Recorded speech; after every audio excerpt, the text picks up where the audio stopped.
Vida de Ann Moore, de Roberto Bolaño.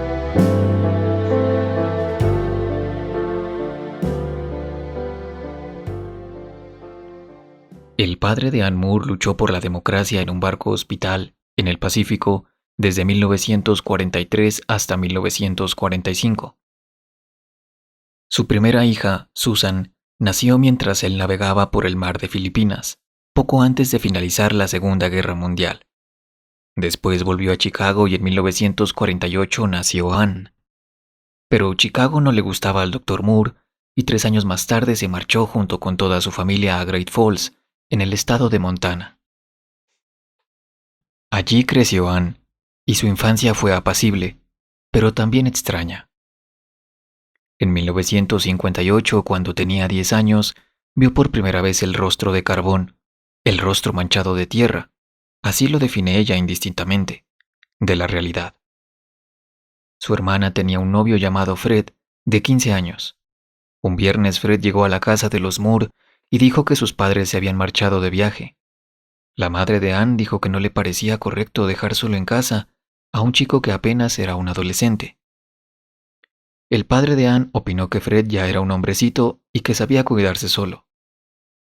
Esa noche Fred cenó en casa de los Moore y luego estuvo en el porche conversando con Susan y Ann hasta las 10. Antes de marcharse se despidió de la señora Moore. El doctor Moore ya se había acostado.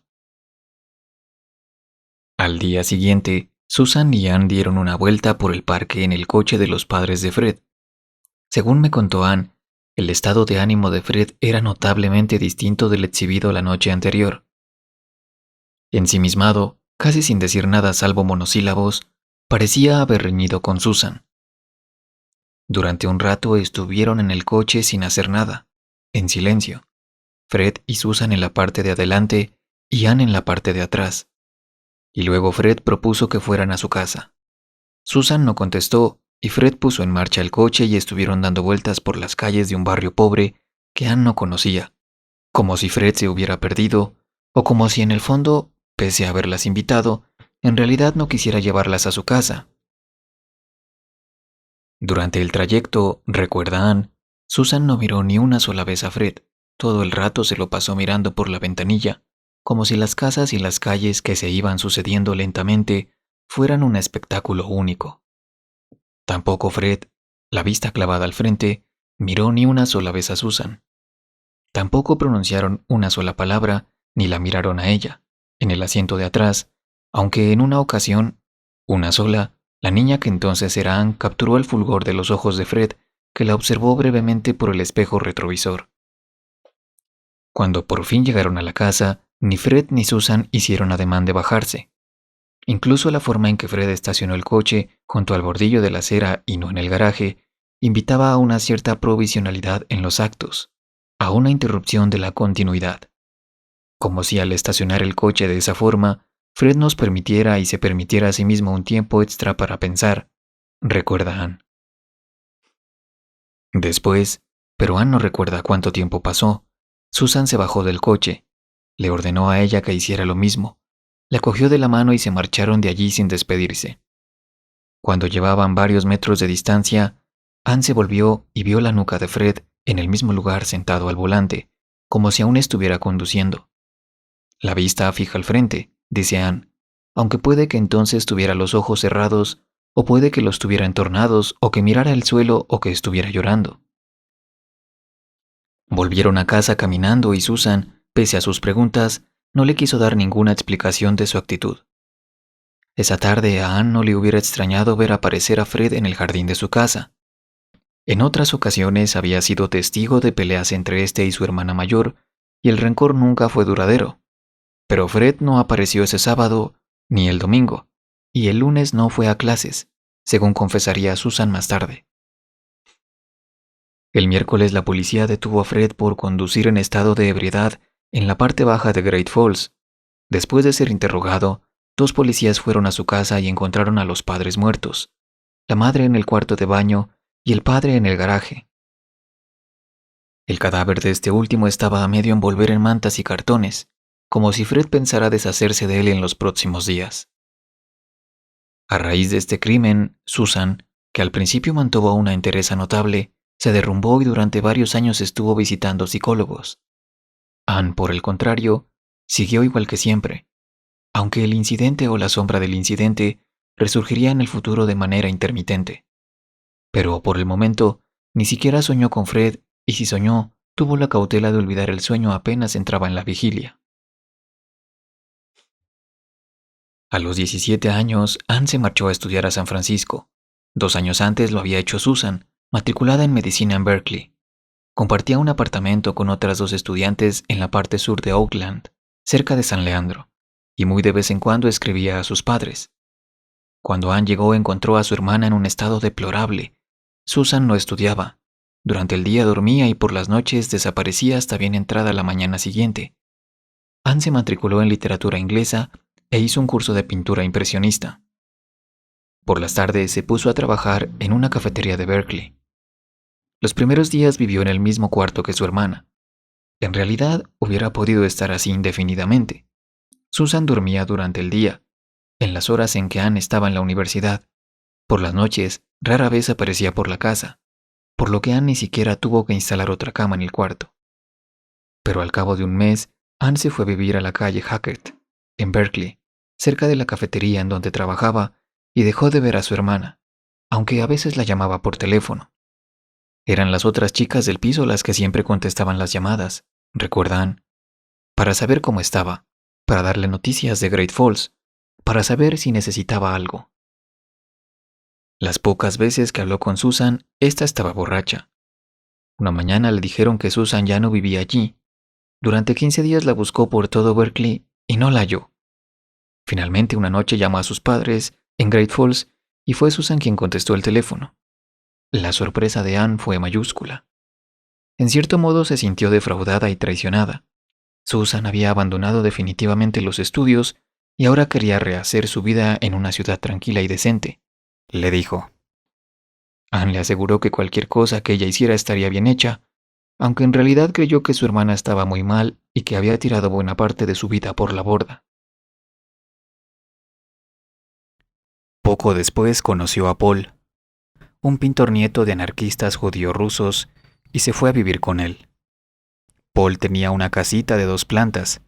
En la primera estaba su estudio en donde se amontonaban grandes cuadros que jamás terminaba, y en la segunda había una habitación sala-comedor muy grande, y una cocina y un baño muy pequeños.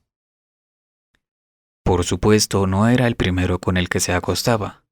Antes había salido con un compañero de pintura impresionista, que fue quien le presentó a Paul, y en Great Falls había sido novia de un jugador de baloncesto y de un chico que trabajaba en una panadería. De este último creyó por un tiempo estar enamorada. Se llamaba Raymond, y la panadería era de su padre. En realidad, en la familia de Raymond, los panaderos se remontaban ininterrumpidamente a varias generaciones. Raymond estudiaba y trabajaba, pero cuando se graduó decidió dedicarse a la panadería a tiempo completo. Según Anne, no era un estudiante sobresaliente, pero tampoco era malo.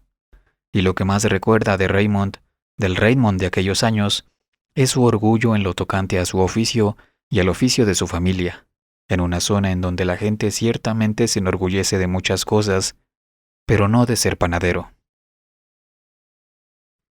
La relación entre Anne y Paul fue peculiar.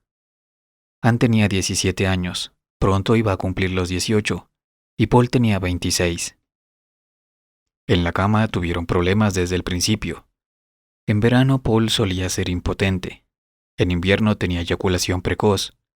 En otoño y en primavera el sexo no le interesaba. Así lo cuenta Anne, y también dice que nunca hasta entonces había conocido a nadie tan inteligente. Paul sabía de todo.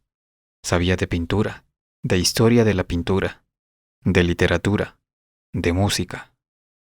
A veces era insoportable, pero también sabía cuándo era insoportable y tenía entonces la virtud de encerrarse en el estudio y ponerse a pintar durante todo el tiempo que estuviera insoportable.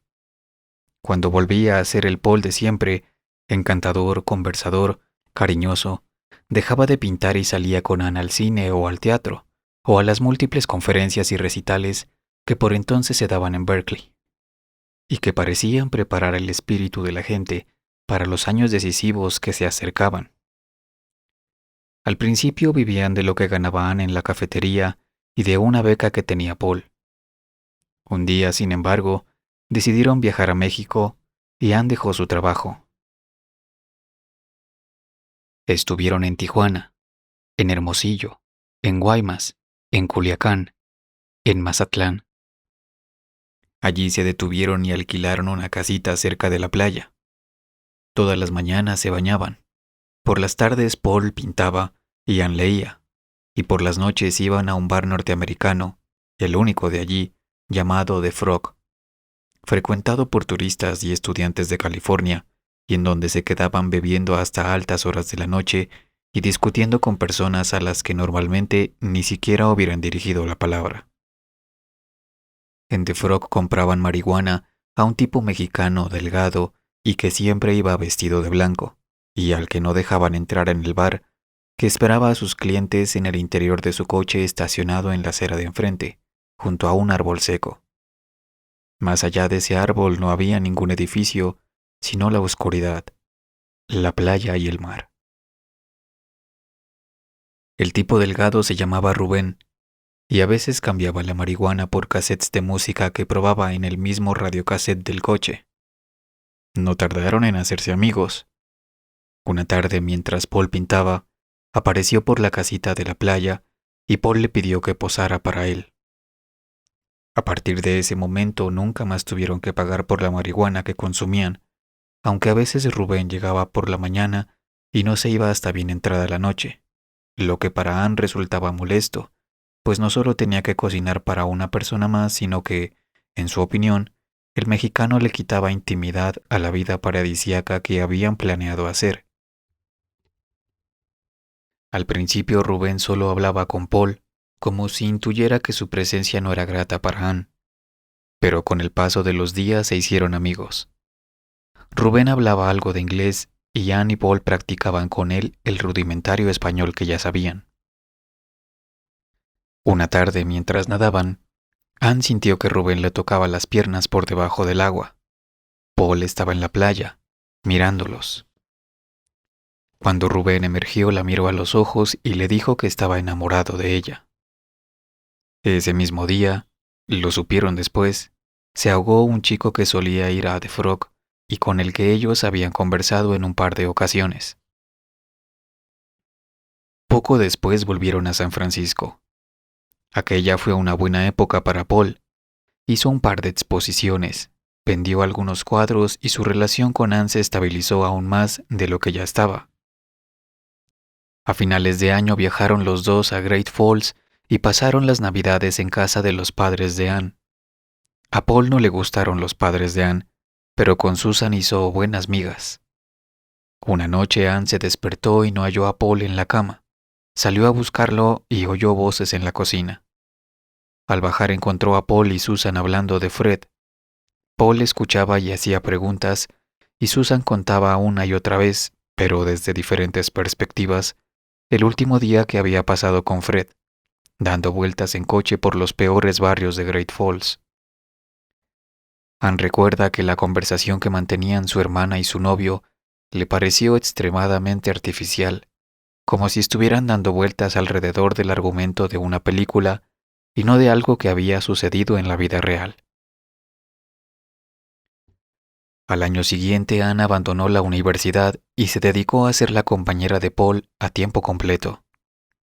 Le compraba las telas, los bastidores, la pintura, preparaba la comida y la cena, lavaba la ropa, barría y fregaba los suelos, lavaba los platos, hacía todo lo que podía para que la vida de Paul fuera lo más similar a un remanso de paz y de creación. Su vida de pareja no era satisfactoria. Sexualmente Paul cada día estaba peor. En la cama Ann ya no sentía nada y llegó a pensar que tal vez fuera lesbiana. Por esa época conocieron a Linda y a Mark. Linda, como Rubén en Mazatlán, se ganaba la vida vendiendo droga y a veces escribía cuentos infantiles que ninguna editorial aceptaba publicar. Mark era poeta, o al menos eso era lo que decía Linda. Por entonces, salvo raras excepciones, Mark se pasaba el día encerrado en su casa escuchando la radio o viendo la televisión. Por las mañanas salía a comprar 3 o 4 periódicos y a veces iba a la universidad, en donde se encontraba con antiguos compañeros o asistía a clases de renombrados poetas que recalaban en Berkeley por 1 o 2 cursos.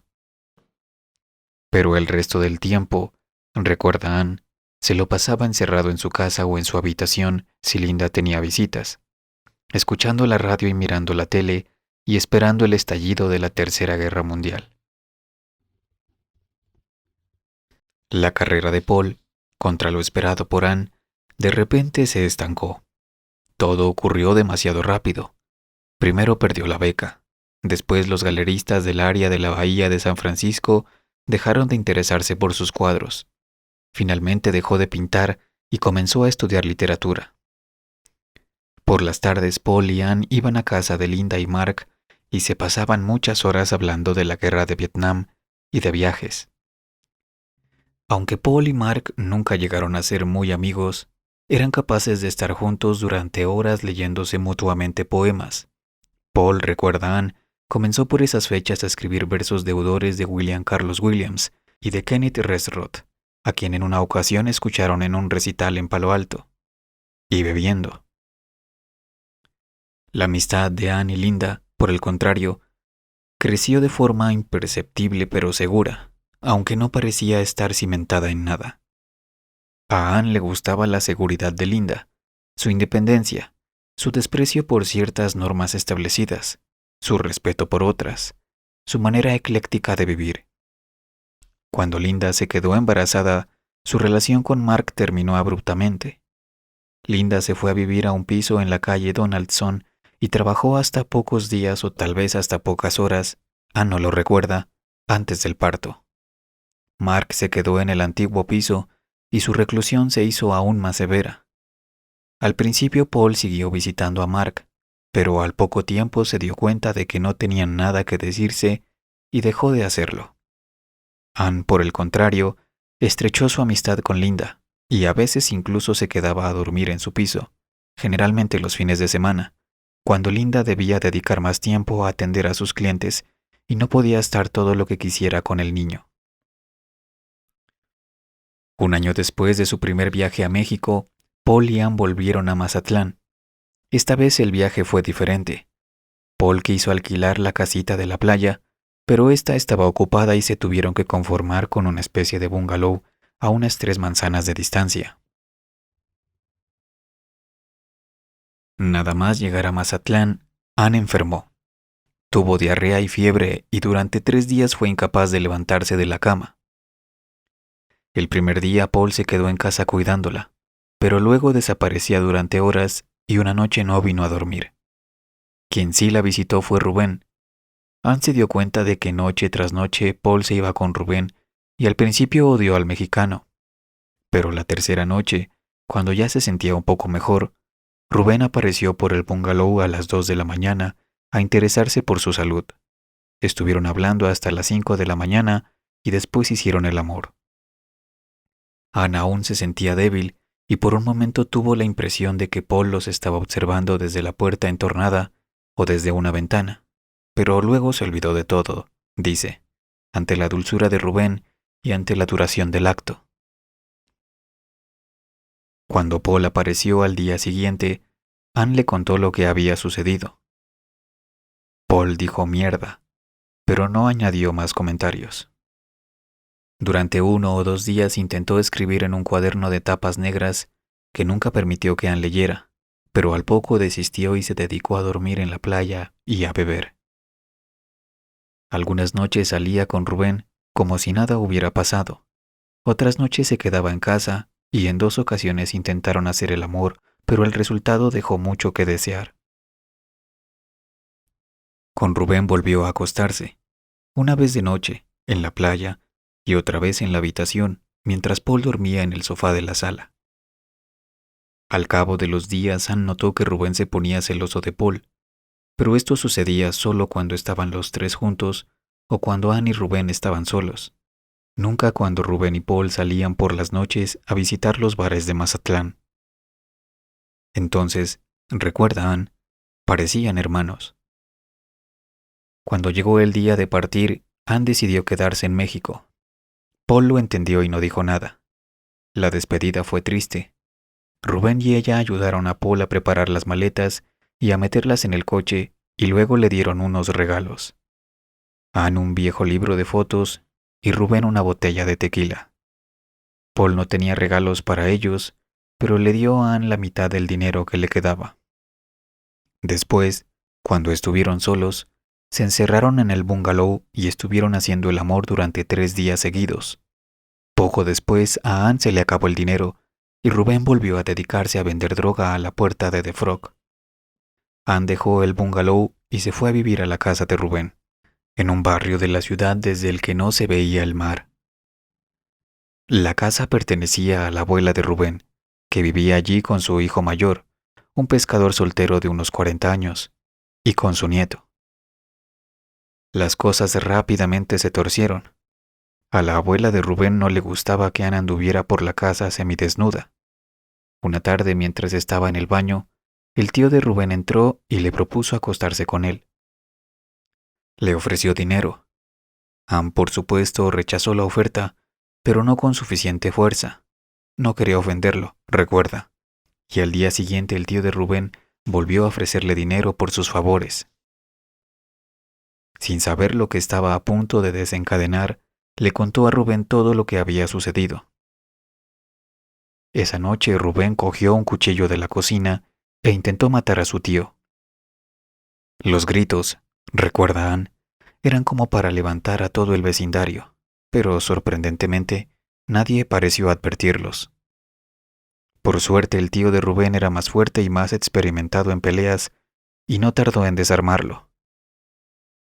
Pero Rubén aún quería pelear y le arrojó un jarrón a la cabeza. El tío esquivó el jarrón justo en el momento en que la abuela salía de su habitación, vestida con un camisón de un rojo vivísimo, algo que Ana hasta entonces nunca había visto, con tan mala suerte que el jarrón fue a estrellarse contra su pecho. Entonces el tío le dio una paliza a Rubén y luego llevó a su madre al hospital. Cuando volvieron, la abuela y el tío entraron sin llamar en la habitación donde dormían Ann y Rubén y les dieron un par de horas para que se marcharan. Rubén tenía el cuerpo lleno de magulladuras y casi no se podía mover, pero el temor a su tío era tan grande que en menos de 2 horas tenían todo dentro del coche. Rubén tenía familia en Guadalajara y hacia allí se fueron. En Guadalajara solo pudieron estar 4 días. El primer día durmieron en casa de una hermana de Rubén, una casa llena de niños, pequeña, ruidosa y con un calor sofocante. Compartieron la habitación con 3 pequeños y al día siguiente Ann decidió marcharse a una pensión. No tenían dinero, pero a Rubén aún le quedaba algo de marihuana y unas pastillas de ácido que decidió vender en Guadalajara. El primer intento fue decepcionante. Rubén no conocía bien Guadalajara y no sabía a qué sitios dirigirse para colocar su mercadería, y volvió a la pensión cansado y sin nada de dinero. Esa noche hablaron hasta muy tarde y en un momento de frustración, Rubén le preguntó qué harían si no conseguían dinero para pagar la pensión y para la gasolina del coche. Ann dijo, evidentemente en broma, que ella podía prostituirse. Rubén no captó la broma y la abofeteó. Era la primera vez que un hombre le pegaba.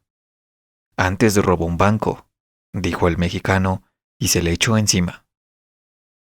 Aquel fue uno de los polvos más extraños de su vida, recuerda Ann.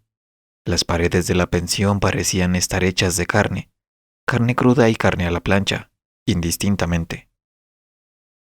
Y mientras la follaban, miraba las paredes y veía cosas que se movían, que corrían por aquella superficie irregular, como en una película de terror de John Carpenter, aunque yo no recuerdo ninguna película de Carpenter con aquellas peculiaridades.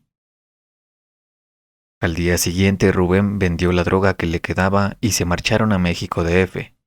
Vivieron en la casa de la madre de Rubén, en una colonia cerca de la villa, más o menos en la misma zona en la que yo vivía. Si entonces te hubiera visto, me habría enamorado de ti, le dije a Anne mucho después.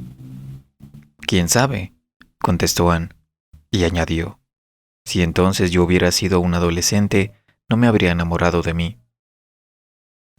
Por un tiempo, unos 2 o 3 meses, Anne creyó que estaba enamorada de Rubén y que se quedaría a vivir en México para siempre. Pero un día llamó por teléfono a sus padres, les pidió dinero para un billete de avión, le dijo adiós a Rubén y regresó a San Francisco.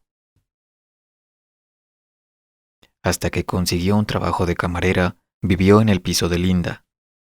Cuando Anne volvía de trabajar, a veces Linda estaba aún despierta y se quedaban conversando hasta muy tarde. Algunas noches hablaron de Paul y de Mark.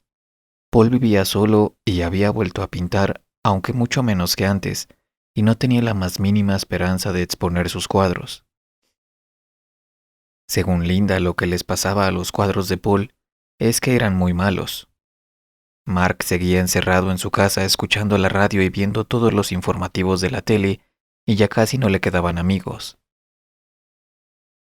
Algunos años después, recuerda Anne, Mark publicó un libro de poesía que tuvo cierto éxito entre los estudiantes de Berkeley y dio recitales y participó en algunas conferencias.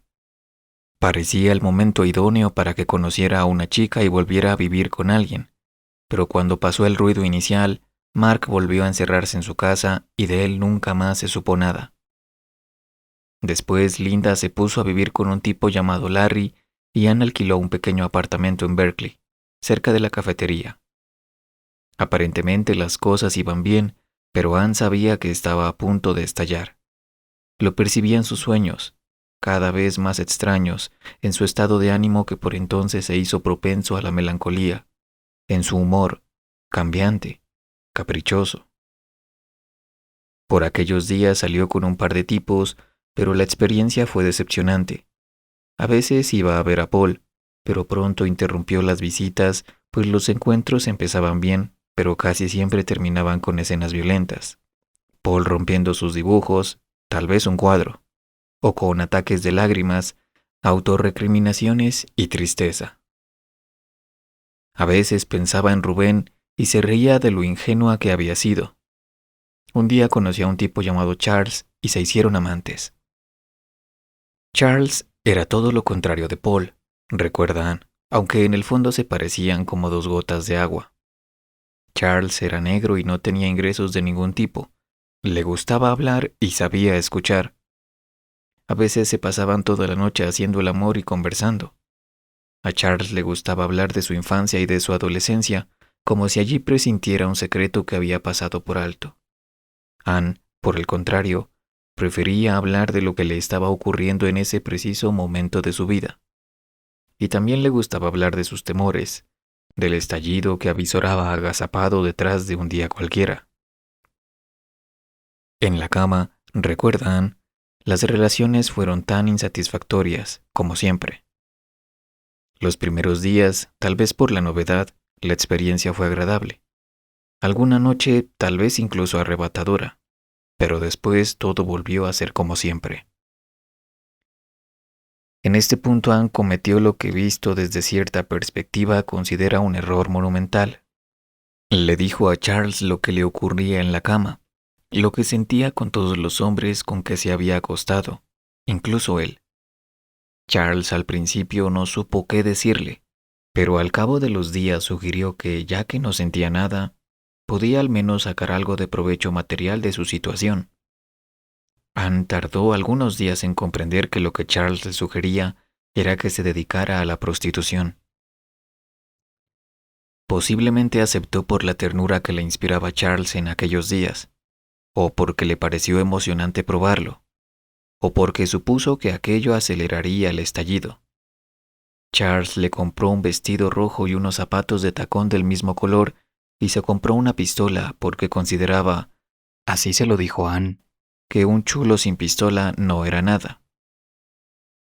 Anne vio la pistola cuando iban en el coche, desde Berkeley a San Francisco, al abrir la guantera para buscar algo, cigarrillos tal vez, y se asustó. Charles le aseguró que no tenía por qué asustarse, que la pistola era un seguro de vida para ella y para él. Después Charles le indicó el hotel a donde debía llevar a los clientes. Dio un par de vueltas con ella por el barrio y la dejó en la entrada de un bar en donde los tipos solían ir a buscar mujeres. Él se marchó posiblemente a otro bar, a divertirse con sus amigos, aunque Anne le dijo que iba a estar permanentemente al acecho. Nunca en su vida, recuerda Anne, había sentido tanta vergüenza como cuando entró en el bar y se sentó en la barra, sabiendo que estaba allí a la casa de su primer cliente y sabiendo que todos los que estaban en el bar lo sabían. Odió el vestido rojo, odió los zapatos rojos, odió la pistola de Charles, odió el estallido que se anunciaba, pero que nunca venía. Sin embargo, tuvo fuerzas para pedir un martini doble y suficiente entereza como para ponerse a hablar con el camarero. Hablaron sobre el aburrimiento. El camarero parecía saber mucho sobre el tema. Poco después se unió a la conversación un tipo de unos 50 años, parecido a su padre, solo que más bajo y más gordo, de quien Anne no recuerda el nombre o tal vez nunca lo supo, pero a quien llamaremos Jack. Este pagó la bebida de Anne y luego la invitó a salir. Cuando Anne ya se disponía a bajar del taburete, el camarero se le acercó y le dijo que tenía algo importante que comunicarle. Anne pensó que se le había ocurrido algo sobre el aburrimiento y quería decírselo al oído. En efecto, el camarero se estiró desde el otro lado de la barra y le susurró al oído que nunca más volviera a pisar aquel bar. Cuando el camarero volvió a su posición normal, él y Anne se miraron a los ojos y luego Anne dijo de acuerdo y se marchó. El tipo que se parecía a su padre le esperaba en la acera. Fueron en el coche de él al hotel que previamente le había señalado Charles. Durante el corto trayecto, Anne no paró de mirar las calles como si fuera una turista. Sin demasiada esperanza esperaba divisar en algún portal o en la entrada de un callejón a Charles, pero no lo vio y decidió que seguramente su chulo se encontraba en un bar. El encuentro con el tipo que se parecía a su padre fue breve, y para sorpresa de Anne, no careció de ternura. Cuando el tipo se marchó, Anne cogió un taxi y volvió a su casa. Esa noche le dijo a Charles que todo se había acabado, que no quería volver a verlo. Charles era muy joven, recuerdan, y su mayor ilusión, aparentemente, era tener una puta. Pero se lo tomó bien aunque estuvo a punto de echarse a llorar. Tiempo después, cuando Anne trabajaba en el turno de noche en la cafetería de Berkeley, volvió a verlo. Iba con unos amigos y se estuvieron riendo de ella. Esto molestó a Anne mucho más que todas sus anteriores peleas. Charles vestía ropa barata, por lo que era muy posible que no hubiera hecho carrera en el mundo de la prostitución, aunque Anne prefirió no preguntárselo. Los años siguientes fueron bastante movidos, recuerda Anne. Durante un tiempo estuvo viviendo con unos amigos en una cabaña cerca del lago Martis. Volvió a acostarse con Paul. Hizo un curso de literatura creativa en la universidad. A veces llamaba a sus padres a Great Falls. A veces sus padres aparecían en San Francisco y pasaban 2 o 3 días con ella. Susan se había casado con un farmacéutico y ahora vivía en Seattle. Paul se dedicaba a la venta de material para ordenadores. A veces Anne le preguntaba por qué no volvía a pintar y Paul prefería no contestarle. También realizó algunos viajes fuera del país. Estuvo en México en un par de ocasiones. Viajó en una furgoneta a Guatemala, en donde la policía la tuvo retenida 24 horas y uno de los amigos que iban con ella recibió una paliza. Estuvo en Canadá unas 5 veces, en el área de Vancouver, en casa de una amiga que como Linda escribía cuentos infantiles y que deseaba apartarse del mundo, pero siempre volvía a San Francisco y fue allí donde conoció a Tony. Tony era coreano, de Corea del Sur, y trabajaba en un taller de ropa en donde la mayoría de los empleados eran ilegales. Era amigo de un amigo de Paul o de Linda, o de algún compañero de la cafetería de Berkeley. Anne no lo recuerda, solo recuerda que fue un amor a primera vista. Tony era muy suave y muy sincero, el primer hombre sincero que Anne conocía, tan sincero que a la salida de un cine, era una película de Antonioni, era la primera vez que iban juntos al cine. Le confesó sin ningún rubor que se había aburrido y que era virgen. Cuando se acostaron por primera vez, sin embargo, Anne quedó sorprendida por la sabiduría sexual demostrada por Tony, mucho mejor amante que todos los que hasta entonces había tenido. Al poco tiempo se casaron. Anne nunca había pensado en el matrimonio, pero lo hizo para que Tony pudiera legalizar su situación en el país. Sin embargo, no se casaron en California. Emprendieron un largo viaje a Taiwán, en donde Tony tenía parientes, y allí celebraron las nupcias. Después Tony viajó a Corea a visitar a su familia y Anne viajó a Filipinas a visitar a una amiga de la universidad que vivía desde hacía años en Manila, casada con un prestigioso abogado filipino. Cuando volvieron a los Estados Unidos, se establecieron en Seattle, donde Tony tenía parientes y donde con sus ahorros, con los ahorros de Anne y con el dinero que le dieron sus padres, puso una frutería. Vivir con Tony, recuerda Anne, era como vivir en una balsa de aceite. Afuera se desataba cada día una tempestad. La gente vivía con la amenaza constante de un terremoto personal. Todo el mundo hablaba de catarsis colectiva. Pero ella y Tony se introdujeron en un agujero en donde la serenidad era posible. Breve, dice Anne, pero posible. Un apunte curioso. A Tony le encantaban las películas pornográficas y solía ir en compañía de Anne, a quien nunca antes, por supuesto, se le había ocurrido visitar un cine de este tipo. De las películas pornográficas, le chocó el que los hombres siempre eyacularan afuera, en los pechos o en el culo o en la cara de sus compañeras. Las primeras veces sentía vergüenza de ir a esta clase de cines, algo que no parecía experimentar Tony, para el cual si las películas eran legales, uno no debía sentir ningún tipo de pudor. Finalmente Anne se negó a acompañarlo y Tony siguió visitando estos cines solo. Otro apunte curioso. Tony era muy trabajador, más trabajador, de lejos, que cualquiera de los otros amantes que Anne había tenido en su vida. Y otro.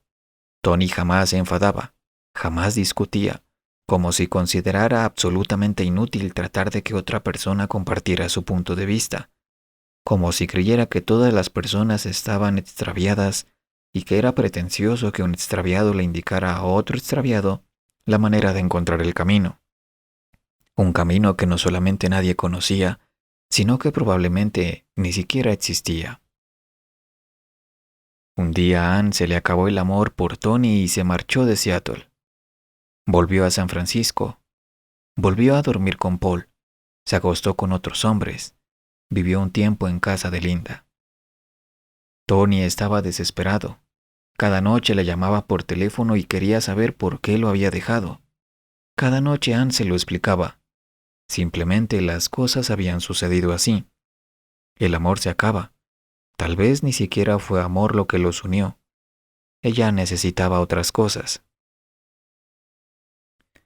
Durante varios meses Tony siguió llamándola y preguntándole por las causas que la habían llevado a romper con el matrimonio. En una ocasión la llamó una hermana de Tony y humildemente, recuerda Anne, le pidió que le diera otra oportunidad a su hermano. La hermana de Tony le dijo que había llamado a sus padres a Great Falls y que ya no sabía qué otra cosa hacer. Anne se quedó helada ante la noticia, pero al mismo tiempo le pareció de una calidez extraordinaria. Al final la hermana de Tony se puso a llorar, se disculpó por la llamada. Era pasada medianoche y colgó. Tony viajó a San Francisco 2 veces intentando convencerla de que volviera. Las conversaciones telefónicas fueron innumerables. Finalmente Tony pareció aceptar lo inevitable, pero siguió llamándola. Le gustaba hablar de su viaje a Taiwán, de su matrimonio, de las cosas que vieron, Le preguntaba a Anne cómo era Filipinas y él a su vez le contaba cosas de Corea del Sur. A veces se arrepentía de no haberla acompañado a Filipinas y Anne tenía que recordarle que ella lo había preferido así. Cuando Anne le preguntaba por la frutería, por la marcha del negocio, Tony contestaba con monosílabos y rápidamente cambiaba de conversación. Una noche volvió a llamarla la hermana de Tony. Al principio Anne solo oía un murmullo y le rogó que hablara más alto. La hermana de Tony subió la voz, pero apenas, y le dijo que Tony se había suicidado esa mañana. Después le preguntó, con un tono en el que no se adivinaba ni una brizna de rencor, si pensaba acudir al entierro. Anne dijo que sí. A la mañana siguiente, en vez de coger un avión para Seattle, tomó uno que al cabo de unas horas la dejó en México DF. Tony tenía 22 años. Durante los días en que Anne estuvo en el DF yo pude, otra vez, haberla conocido y haberme enamorado de ella, pero Anne lo duda. Fueron días, se recuerda, inverosímiles, como si estuviera viviendo dentro de un sueño. Aunque pese a todo tuvo tiempo para hacer turismo, es decir, visitar los museos de la ciudad y casi todas las ruinas precolombinas que aún se sostienen en medio de los edificios y del tráfico. Intentó buscar a Rubén, pero no lo halló. Al cabo de 2 meses cogió un avión para Seattle y fue a visitar la tumba de Tony. En el cementerio estuvo a punto de desmayarse. Los años siguientes fueron demasiado rápidos. Hubo demasiados hombres, demasiados trabajos, demasiado de todo. Una noche, mientras trabajaba en una cafetería, se hizo amiga de 2 hermanos, Ralph y Bill. Esa noche se acostó con los dos, pero mientras hacía el amor con Ralph, miraba los ojos de Bill, y cuando hacía el amor con Bill, cerraba los ojos y seguía viendo los ojos de Bill. A la noche siguiente, Bill apareció por allí, pero esta vez solo. Esa noche se acostaron, pero más que hacer el amor se dedicaron a hablar. Bill era obrero de la construcción y veía el mundo con valor y tristeza, más o menos de la misma manera en que lo contemplaba Anne. Los dos eran los menores de 2 hermanos. Los dos habían nacido en 1948 e incluso físicamente se parecían. No pasó un mes sin que decidieran ponerse a vivir juntos. Por aquellos días Anne recibió una carta de Susan. Se había divorciado y ahora estaba en tratamiento para curar su alcoholismo. Decía en la carta que una vez a la semana, a veces más, acudía a las reuniones de alcohólicos anónimos y que aquello le estaba abriendo un nuevo mundo. Anne le contestó con una postal típica de San Francisco y le decía cosas que en el fondo no sentía. Pero cuando terminó de escribir la postal pensó en Bill y pensó en ella, y le pareció que por fin había encontrado algo en la vida. Su club de alcohólicos anónimos particular, algo muy fuerte a lo que se podía agarrar, una rama elevada en donde hacer sus ejercicios, sus malabarismos.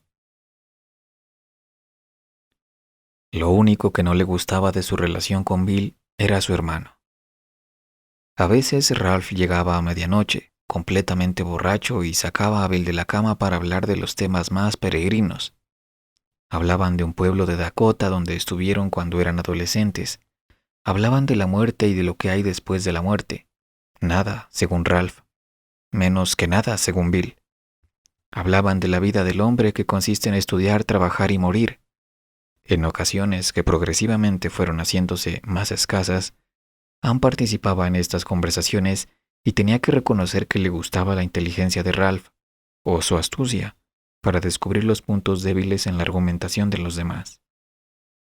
Pero una noche Ralph quiso acostarse con ella y desde entonces la relación se hizo más distante, hasta que Ralph dejó de aparecer por su casa.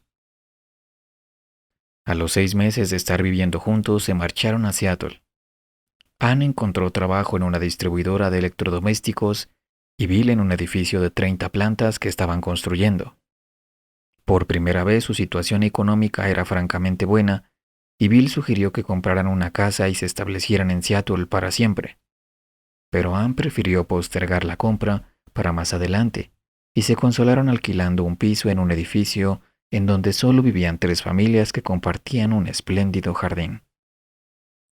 En el jardín, recuerda Anne, crecía un roble, un haya, y las paredes del edificio estaban cubiertas de enredadera.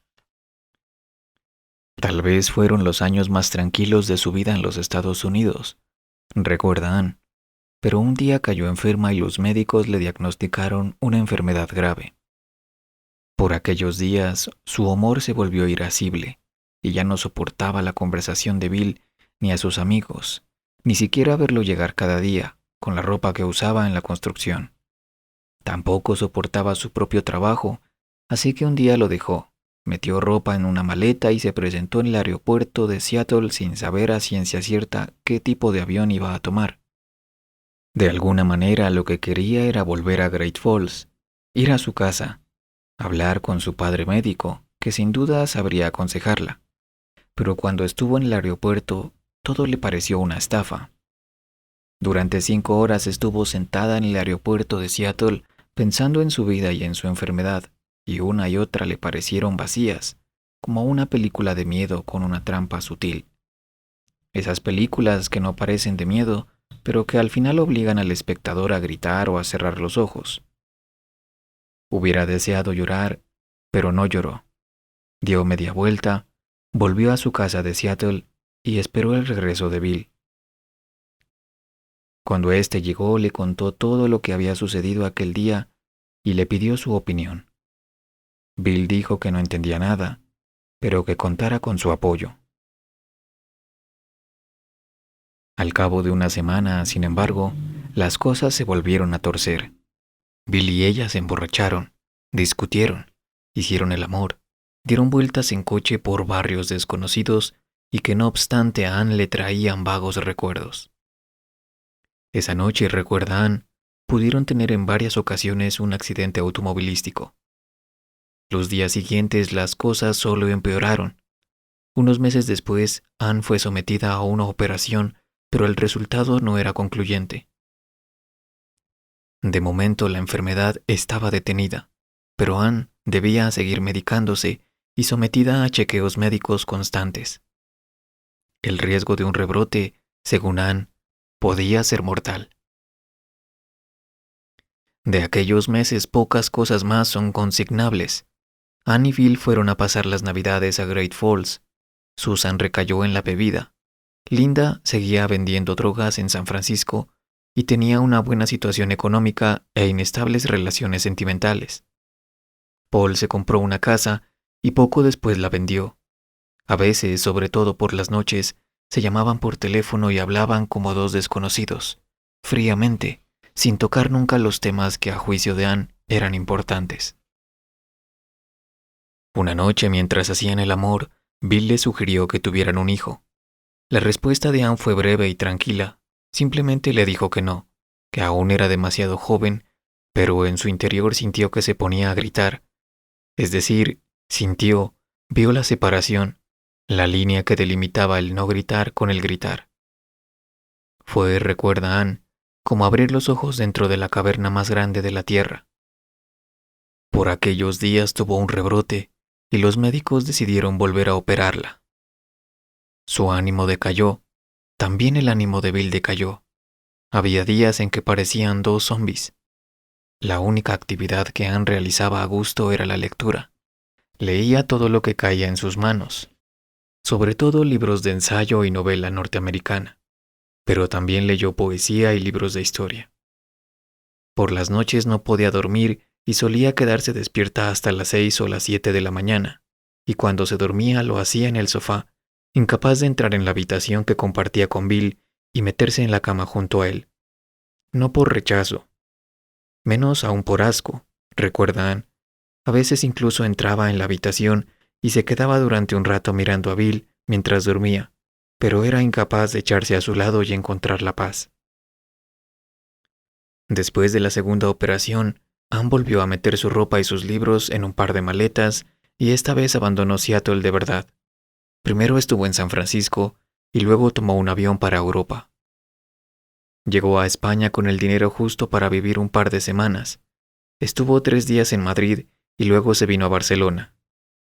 En Barcelona tenía la dirección de un amigo de Paul, pero cuando lo llamó nadie contestó al teléfono.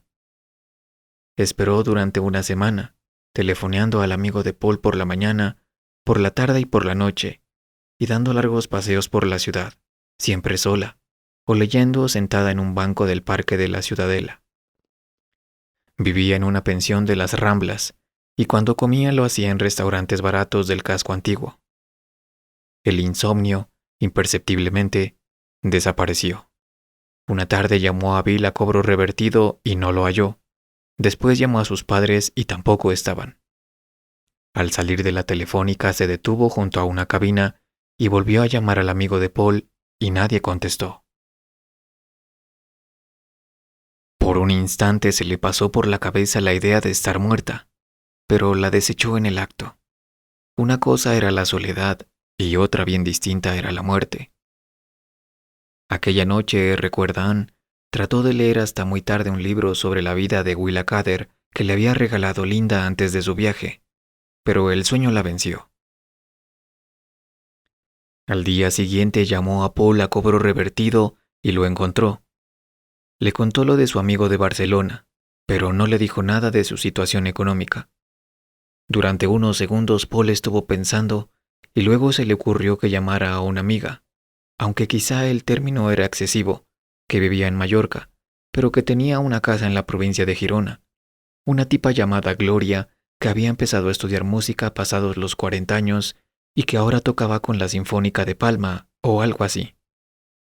Probablemente tampoco la encontrarás, dijo Paul, o al menos eso es lo que recuerda Anne. Después llamó a Susan a Great Falls y le pidió que le enviara dinero a Barcelona. Susan prometió que lo haría ese mismo día. Su voz sonaba rara, como si la llamada la hubiera sorprendido en la cama o estuviera borracha. Esta última posibilidad alarmó a Anne, pues tal vez a Susan se le olvidara girarle el dinero. Esa noche, desde una cabina de las Ramblas, llamó 2 veces a Gloria. Al segundo intento la encontró y le explicó toda su situación. Estuvieron hablando durante 15 minutos, al cabo de los cuales Gloria le dijo que se fuera a vivir a su casa de Vilademuls, una aldea cercana a Banyoles. Banyoles, donde estaba el famoso lago, que no se preocupara por el dinero, ya le pagaría cuando consiguiera un trabajo. Cuando Anne le preguntó de qué manera podía entrar en la casa, Gloria le dijo que compartía la casa con otros 2 norteamericanos y que seguramente uno de los 2 estaría allí cuando ella llegara. La voz de Gloria, recuerdan, no era cálida, no era afectada, era una voz con un vago acento de Nueva Inglaterra, aunque ella supo de inmediato que no era de Nueva Inglaterra, era una voz objetiva, parecida a la de Linda, menos nasal que la de Linda, la voz de una mujer que caminaba sola. Esta imagen se corresponde con el cine del oeste, donde pocas mujeres caminan solas. Sin embargo, es la imagen que Anne empleó. Así que esperó en Barcelona 2 días más hasta que llegó el dinero de Susan, pagó la pensión y se marchó a Vilademuls, una aldea en donde no vivían más de 50 personas en invierno, algo más de 200 en verano, y tal como le había asegurado Gloria, uno de los norteamericanos estaba en casa y la estaba esperando. Se llamaba Dan y daba clases de inglés en Barcelona, pero todos los fines de semana subía a Vilademuls y se dedicaba a escribir novelas policiales. Aquel invierno Anne no salió de la aldea más que para ir al médico a Barcelona. Los viernes por la noche llegaba Dan, a veces Christine, la otra norteamericana. Muy raras veces aparecían otras personas, la mayoría norteamericanos, pero por regla general Dan y Christine usaban la casa para estar solos. Dan con sus manuscritos y Christine con su telar. El resto de la semana Anne escribía cartas, leía. En el cuarto de Gloria encontró una amplia biblioteca de inglés. Hacía el aseo o emprendía reparaciones que la vetustez de la casa exigía a menudo. Cuando empezó la primavera, Christine le consiguió un trabajo de profesora en una escuela de idiomas de Girona y los primeros días Anne compartió casa con una inglesa y una norteamericana. Pero luego, ante las buenas perspectivas de su nuevo trabajo, decidió alquilar un piso en Girona. Los fines de semana, sin embargo, los pasaba en Vilademuls. Por aquella época Bill vino a visitarla. Era la primera vez que salía de Estados Unidos, y durante un mes se dedicó a viajar por Europa. No le gustó. Tampoco le gustó, recuerda Anne, el ambiente de Villa Demuls, aunque Dan y Christine eran personas sencillas. De hecho, Dan se parecía bastante a Bill. Había trabajado durante un tiempo en la construcción, había tenido experiencias similares a las de Bill y se consideraba a sí mismo, injustificadamente, un tipo duro. Pero a Bill no le gustó Dan, y probablemente a Dan tampoco le gustó Bill, aunque se guardó de demostrarlo. El reencuentro, recuerda Anne, fue bonito y triste, pero en el fondo, añadió, esas palabras apenas alcanzaban para definir algo indefinible. Por esos días la vi por primera vez. Yo estaba en un bar de la Rambla de Girona, en la Arcada, y vi entrar a Bill y luego la vi entrar a ella. Bill era alto, de piel atezada y tenía el pelo completamente blanco. Anne era alta, delgada, con los pómulos levantados y el pelo castaño y muy liso. Se sentaron en la barra y yo a duras penas pude desviar la mirada de ellos. Hacía mucho que no veía a un hombre y a una mujer tan hermosos, tan seguros de sí mismo, tan distantes e inquietantes. Todo el bar La Arcada debería haberse arrodillado ante ellos, pensé. Poco después volví a ver a Bill. Iba caminando por una calle de Girona y por supuesto ya no parecía tan hermoso. Más bien parecía con sueño y con prisa. Y algunos días más tarde, mientras bajaba de mi casa en La Pedrera, vi a Anne. Ella subía y durante unos segundos nos miramos. Por entonces, recuerda Anne, había dejado la escuela de idiomas y daba clases particulares de inglés y estaba ganando bastante dinero. Bill se había marchado y ella vivía frente al bar Frix y frente al cine ópera, en la parte vieja de Girona. Creo que a partir de entonces comenzamos a encontrarnos a menudo, y aunque no nos hablábamos, nos reconocíamos. Supongo que en algún momento, tal como acostumbraban los habitantes de una ciudad pequeña, comenzamos a saludarnos. Una mañana, mientras yo conversaba en la Rambla con Pep Colomer, un viejo pintor de Girona, Anne se detuvo y me habló por primera vez. No recuerdo qué fue lo que nos dijimos, tal vez nuestros nombres, nuestros países de origen. Al final la invité a cenar esa noche en mi casa. Era Navidad o faltaba poco y yo preparé una pizza y compré una botella de vino.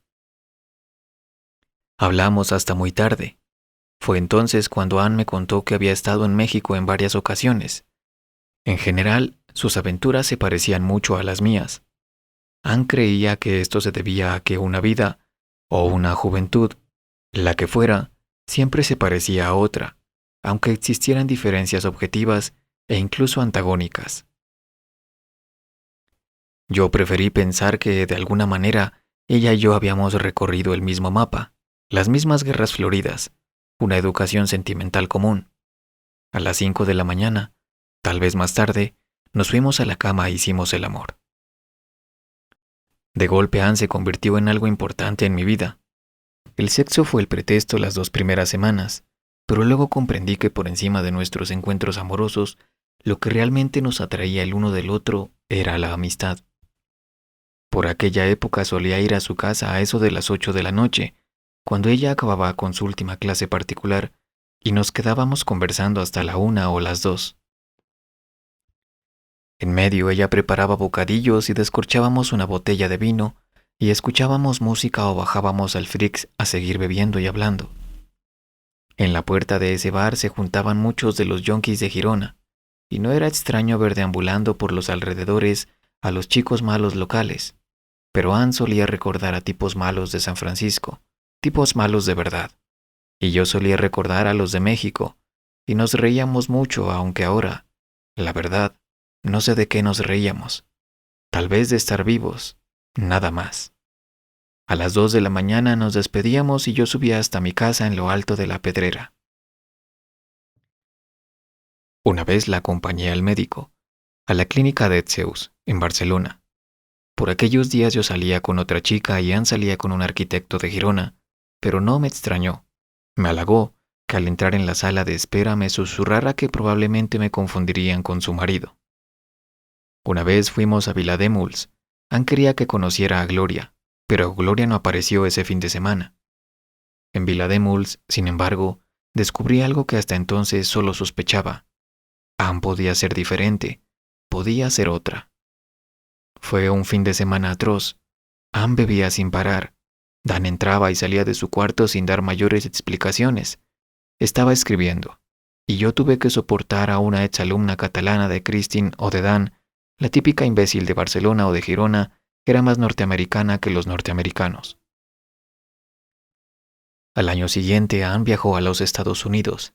Iba a ver a sus padres y a su hermana a Great Falls, y luego iría a Seattle a ver a Bill.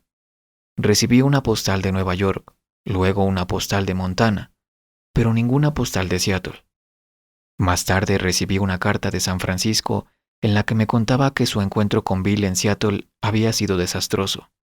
La imaginé escribiendo la carta en el piso de Linda o en el piso de Paul, bebiendo, tal vez llorando, aunque Anne no solía llorar. Cuando volvió se trajo algunas cosas de los Estados Unidos. Una tarde me las enseñó. Eran los diarios que había empezado a escribir poco después de su llegada a San Francisco, hasta poco después de su primer encuentro con Bill y Ralph. En total, 34 cuadernos de algo menos de 100 hojas escritos por las dos caras, con una caligrafía pequeña y rápida, y en donde no escaseaban los dibujos, los planos. ¿Planos de qué?, le pregunté al verlos por primera vez. Planos de casas ideales, planos de ciudades imaginarias o de barrios imaginarios, planos de los caminos que debía seguir una mujer y que ella no había seguido. Las citas. Los diarios quedaron en un cajón de la sala y paulatinamente los fui hojeando, en presencia de Anne, hasta convertir mis visitas en algo bien extraño. Llegaba, me sentaba en la sala, Anne ponía música o se ponía a beber y yo me dedicaba a leer los diarios en silencio. Solo de vez en cuando hablábamos, generalmente para preguntarle algo que no entendía, giros y palabras desconocidas. Sumergirse en aquella escritura, delante de la autora, a veces era doloroso. Daban ganas de arrojar los cuadernos y acudir a su lado y abrazarla. Pero la mayor parte de las veces era estimulante, aunque no podía especificar qué era lo que estimulaba. Era como irse afiebrando imperceptiblemente. Daban ganas de gritar o de cerrar los ojos, pero la caligrafía de Anne tenía la virtud de coserte la boca y de clavarte cerillas en los párpados de tal manera que no podías evitar seguir leyendo. Uno de los primeros cuadernos estaba dedicado íntegramente a hablar de Susan, y las palabras horror o amor fraterno no alcanzaban a describirlo. 2 cuadernos estaban escritos tras el suicidio de Tony y eran una interpelación y una disquisición sobre la juventud, el amor, la muerte, los paisajes ya borrosos de Taiwán y de Filipinas, en donde no estuvo con Tony, las calles y los cines de Seattle, los atardeceres privilegiados de México. Un cuaderno condensaba su primera experiencia con Bill y no me atreví a mirarlo. Mi opinión, por supuesto, fue mediocre. Deberías publicarlos, dije, y después creo que me encogí de hombros. Por aquellos días, uno de los temas recurrentes de Anne era la edad, el tiempo que pasaba, los años que le faltaban para cumplir 40. Al principio creí que solo era coquetería. ¿Cómo podía una mujer como Anne Moore preocuparse por llegar a la cuarentena? Pero no tardé en darme cuenta de que su temor era algo real. En una ocasión vinieron sus padres, pero yo no estaba en Girona, y cuando volvían y sus padres se habían marchado a Italia, Grecia, Turquía. Poco después la relación de Anne con el arquitecto terminó de manera muy civilizada y ella empezó a salir con un antiguo alumno, un técnico de una empresa de importación de maquinaria. Era un tipo silencioso y bajo de estatura, demasiado bajo para Anne, con una diferencia que un cursi diría no solo física sino metafísica, pero consideré una impertinencia al decírselo. Creo que por entonces Anne tenía 38 y el técnico tenía 40, y esa era su principal virtud, ser mayor que ella. Uno de aquellos días me marché definitivamente de Girona y cuando volví Anne ya no vivía en el piso de enfrente del cine ópera. No le di mayor importancia. Ella conocía mi nueva dirección, pero durante mucho tiempo no supe nada. Durante los meses en que no la vi, Ann Moore viajó por Europa y África. Tuvo un accidente de coche, dejó al técnico de importación de maquinaria, recibió la visita de Paul, recibió la visita de Linda, empezó a acostarse con un argelino, tuvo una infección en las manos y en los brazos de origen nervioso. Leyó varios libros de William Cader, de Eudora Welty, de Carson McCullers. Un día finalmente apareció por mi casa. Yo estaba en el patio quitando maleza y de pronto sentí sus pasos y me di vuelta y allí estaba Ann. Esa tarde hicimos el amor como una manera de disimular la pura alegría que sentíamos de volver a encontrarnos. Días después fui yo a verla a Girona. Vivía ahora en la parte nueva de la ciudad, en un ático minúsculo, y me contó que tenía de vecino a un viejo ruso, un tipo llamado Alexei, la persona más dulce y educada que jamás había conocido. Llevaba el pelo muy corto y no hacía nada para disimular las canas. Le pregunté qué había ocurrido con su preciosa melena. Parecía una vieja hippie, dijo. Estaba a punto de viajar a Estados Unidos. En esta ocasión la iba a acompañar el argelino y creo que tenían problemas para obtener un visado en el consulado norteamericano de Barcelona. Así que el asunto va en serio, le dije. No me respondió. Dijo que en el consulado creían que el argelino pensaba quedarse a vivir para siempre en Estados Unidos. ¿Y no es así?, dije yo. No, no es así, dijo ella. El resto del tiempo pasó casi sin darnos cuenta. Ya no recuerdo qué nos dijimos, qué nos contamos, cosas sin importancia seguramente. Luego me marché y nunca más la volví a ver. Al cabo de un tiempo recibí una carta suya escrita en español desde Great Falls. Me contaba que su hermana Susan se había suicidado con una sobredosis de barbitúricos. Sus padres y el compañero de su hermana, un carpintero de Missoula, estaban destrozados y no entendían nada. Pero yo prefiero callar, decía. No tiene sentido añadir a este dolor más dolor o añadir al dolor 3 enigmas diminutos. Como si el dolor no fuera suficiente enigma o como si el dolor no fuera la respuesta, enigmática, de todos los enigmas. Poco después de abandonar España, decía, y con esto ponía punto final a la muerte de Susan, había recibido varias llamadas de Bill. Según Ann, Bill la llamaba a cualquier hora del día y casi siempre terminaba insultándola. Casi siempre terminaba insultándose. En las últimas llamadas, Bill había amenazado con ir a Girona y matarla. Lo que resultaba paradójico, decía, era que la que iba rumbo a Seattle era ella, aunque bien mirado casi no le quedaban amigos a quienes visitar allí. Del argelino no decía nada, pero yo supuse que allí estaba, junto a ella, o eso preferí suponer para no sufrir pesadillas. Después ya no tuve noticias de ella. Pasaron varios meses, me cambié de casa, me fui a vivir a la costa a un pueblito que en los 70 Juan Marcé elevó a la categoría de mito. Tenía mucho trabajo y muchos problemas como para hacer algo relativo a Ann Moore. Creo que hasta me casé. Por fin, un día cogí un tren y volví a la gris Girona y al pequeño ático de Ann. Tal como imaginaba, fue una desconocida la que me abrió la puerta. Por supuesto no tenía idea de quién era la antigua inquilina. Antes de irme le pregunté si en el edificio vivía un caballero ruso, un señor ya mayor, y la desconocida me dijo que sí, que llamara a una de las puertas del segundo. Me atendió un señor muy mayor que apenas andaba apoyado aparatosamente en un enorme bastón de encina, que más que bastón parecía un báculo o un instrumento de lucha. Recordaba a Ann Moore. De hecho, recordaba casi todas las cosas que habían sucedido en el siglo XX, aunque eso, admito, no era digno de ponderación.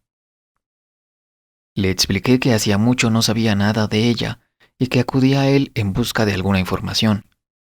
Poca información tengo, dijo, solo unas cartas desde América, un gran país en el que me hubiera gustado vivir más tiempo.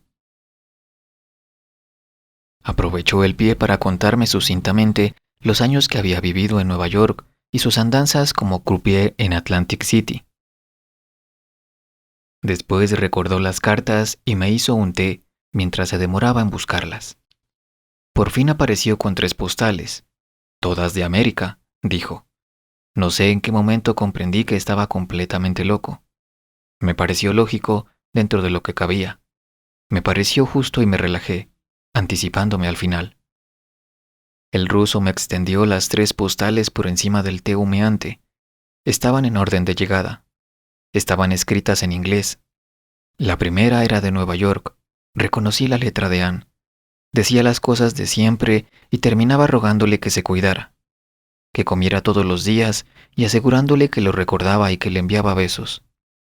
La postal era una foto de la Quinta Avenida. La segunda postal era de Seattle, una vista aérea del puerto, y mucho más escueta que la primera y también más ininteligible. Entendí que hablaba de exilios y de crímenes. La tercera postal era de Berkeley, de una tranquila calle del Berkeley bohemio, según rezaba en la leyenda.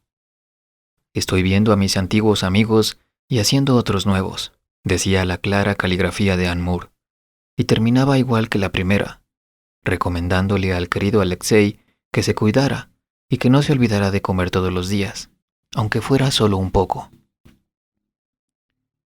Miré al ruso con tristeza y curiosidad. Él me devolvió la mirada con simpatía. ¿Ha seguido usted sus consejos?, dije. Por supuesto. Siempre sigo los consejos de una dama, respondió. 1995-1996